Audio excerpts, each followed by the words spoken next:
Good evening everyone, welcome back to the YouTube channel.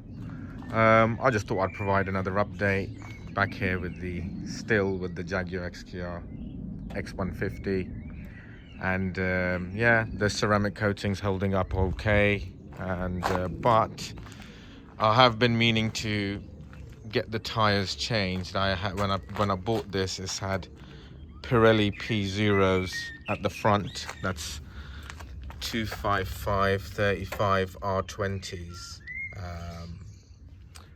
on the front, and but you can see that, I don't know if you can make out, but this tire wall is a bit damaged now.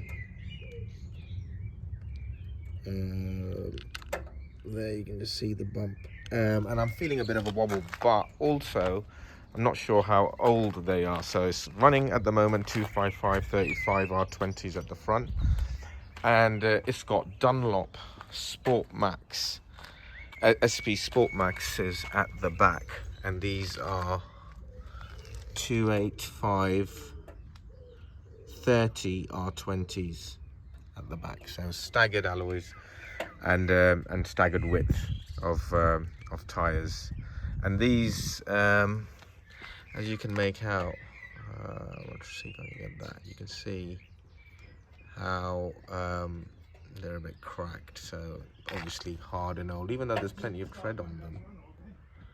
It's just this very old hard rubber. So I've done 3,000 miles on them. I don't really want to take the mick, and I think it would be nice for the summer to go for Michelin Pilot Sports, and that's what I've gone for. Michelin Pilot Sport 4s all round, and it's cost me nearly £1,000, but just over £1,000 actually, when all is said and done, for those. So that will take my spend up to 14 something with new tires for the summer. Those are on order, and those should be in a couple of days. I shall provide an update. However, I do also have an update about a previous error that I had, which was, turns out after the forums that I've looked on, quite common, which is, well, apart from the doors open.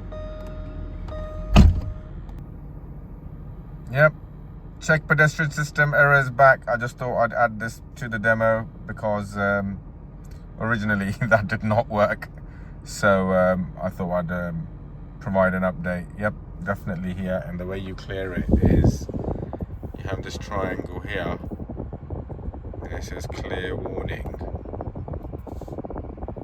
and now it's gone, but you still have this triangle here. Now it doesn't really affect the drive of the car, but I don't, it's airbags, it's sounds overly complicated. Let's just get it looked at and sort out the sensors, shall we? But it is a common fault on XKRs, so or XKs actually, all X150s. So just do look out for this, and it's not an expensive job. I believe I've been quoted something like 60-70 quid to replace a sensor. There's two of them, so it depends which one's gone. I probably will do the pair and be done with it for another 10-15 years, hopefully, fingers crossed.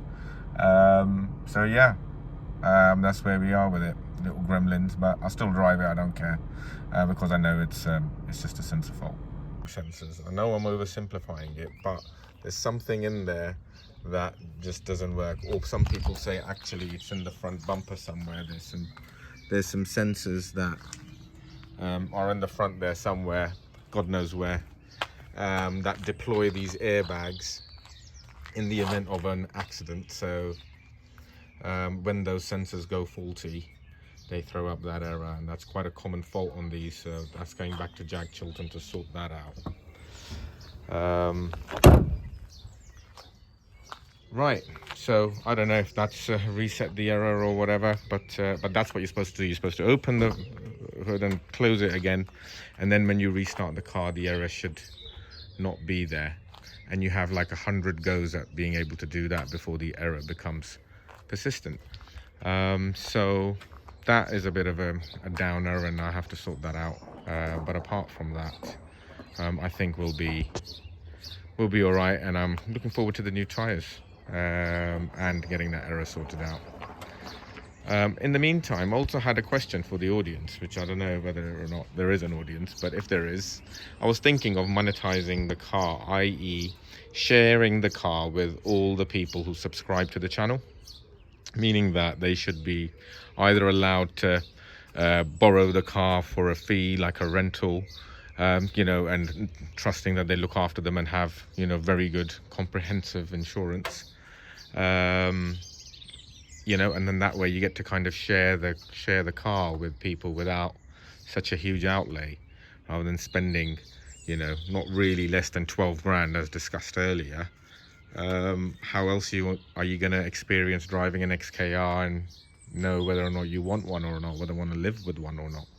And one way of doing that is getting other owners to, you know, effectively lend you their cars. I don't know why more people don't do that. People who have classic cars should kind of share it with other enthusiasts, because they're the ones that will appreciate it, and it also monetizes it for them, so everybody wins. That was one idea that's kind of going through in my head, and it'll be interesting to see who's listening and who would actually be interested in something like that. And if there is you know, enough demand for it, then I might actually open it up to all subscribers to say, anybody who wants to borrow the car, more than welcome, as long as you have the right insurance. We can agree on a daily rate. I'm not sure about the numbers, haven't worked on those yet, but you know, I think mileage will have something to do with it as well. But I don't want to overcomplicate things as well. I think we can have bespoke contracts, and one size doesn't fit all. You know, so there's that idea. And then the other idea is that when I do eventually come to sell it, I think I will only sell it to, well, I will sell it on the open market, but to subscribers of this channel, they'll have a lower rate, simply because if you've been part of the car's journey, then as far as I'm concerned, you know, I would rather take less money from one of you guys than take more money from the open market. I'll just do that with all of my cars. And I think more people with car channels should actually offer their subscribers the opportunity to be part of that journey and also acquire or experience their cars.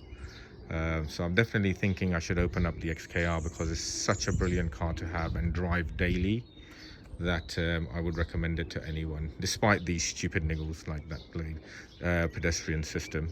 And with little things like that, I just think, yeah, you know, there are a lot of niggly gremlins that this car will throw up.